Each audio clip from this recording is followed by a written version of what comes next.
Bonjour chers frères et sœurs, je vous salue, vous qui croyez en Dieu, qui avez confiance en Jésus-Christ, Sauveur et Rédempteur des âmes humaines.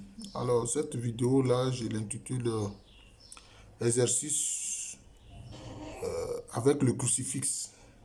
J'ai expliqué le crucifix, c'est quand Jésus-Christ est sur la croix, voilà, avec l'inscription INRI, Jésus de Nazareth, roi des Juifs. Voilà.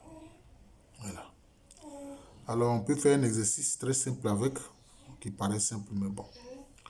Moi, je me dis que cet exercice-là, avec la demande qui l'accompagne, c'est pour vraiment, comment je peux dire ça, l'élite au sein de ceux qui veulent être à la ressemblance de Jésus-Christ. Parce que,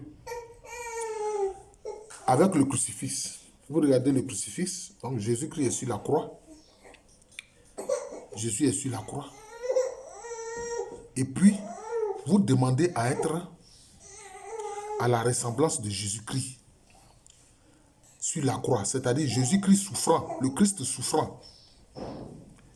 C'est important. Qu'est-ce que l'apôtre Paul a dit? Il dit, ne me fatiguez pas. J'ai en moi les marques du Seigneur Jésus-Christ.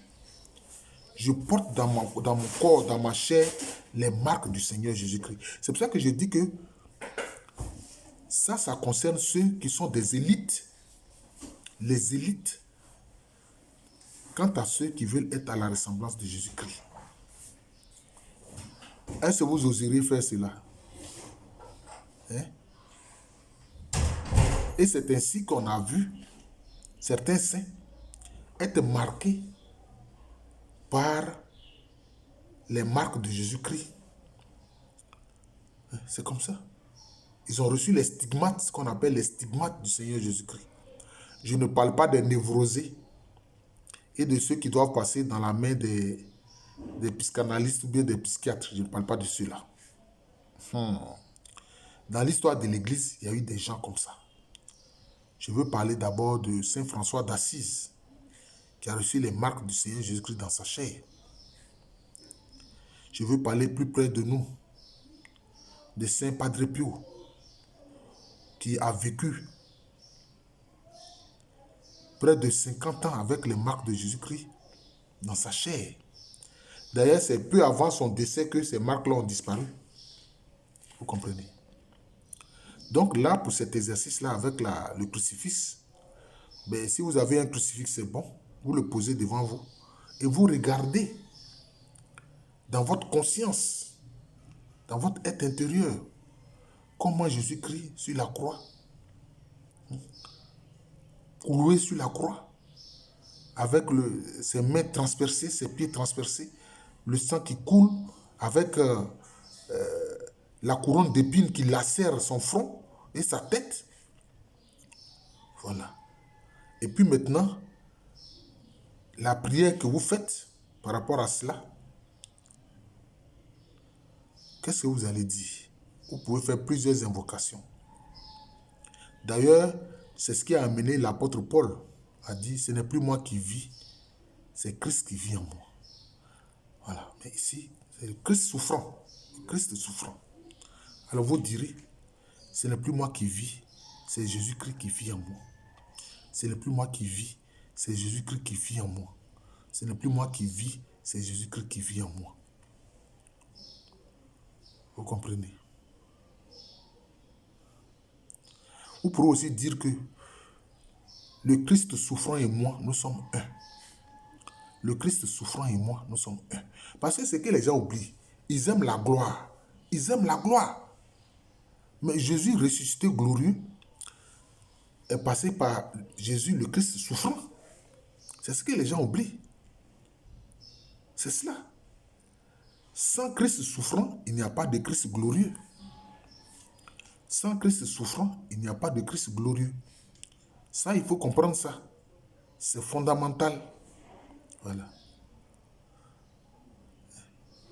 Jésus-Christ et moi, nous sommes un. Jésus-Christ et moi, nous sommes un.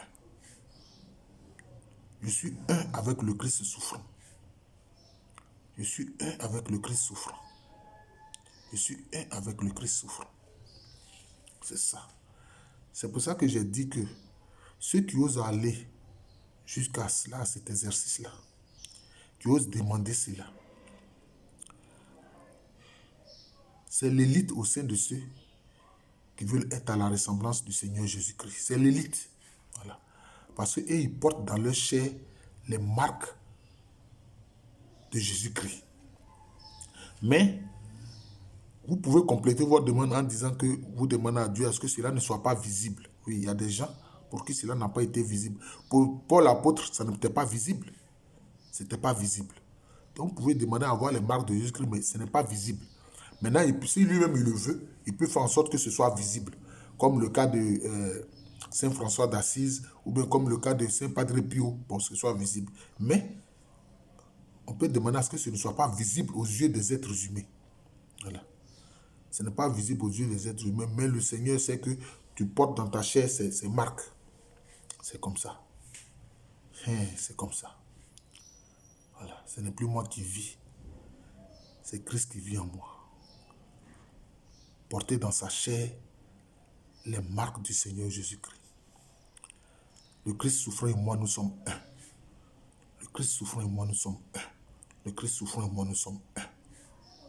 Voilà. C'est comme ça. Le Christ souffrant, vous savez, c'est quand il est sur la croix et qu'il prend sur lui les péchés des âmes humaines et qu'il les sauve et qu'il leur donne la rédemption. Voilà. Alors vous devenez participant à cette œuvre-là. Vous devenez participant à cette œuvre. C'est cela. Vous êtes participant. Évidemment, ce que Jésus-Christ a fait, c'est complet. Mais, puisque vous vous configurez au Christ souffrant, bon, alors vous êtes participant. C'est comme ça. Alors vous êtes participant. Voilà. Parce que Jésus-Christ continue de sauver les âmes. Les âmes qui se donnent à lui, il y a comme une actualisation de son sacrifice pour eux. C'est comme ça. Voilà. Je vous remercie. Je suis le frère Jean de l'amour de Jésus. C'est mon nom spirituel et c'est aussi le nom de cette chaîne YouTube de moi. Jean de l'amour de Jésus.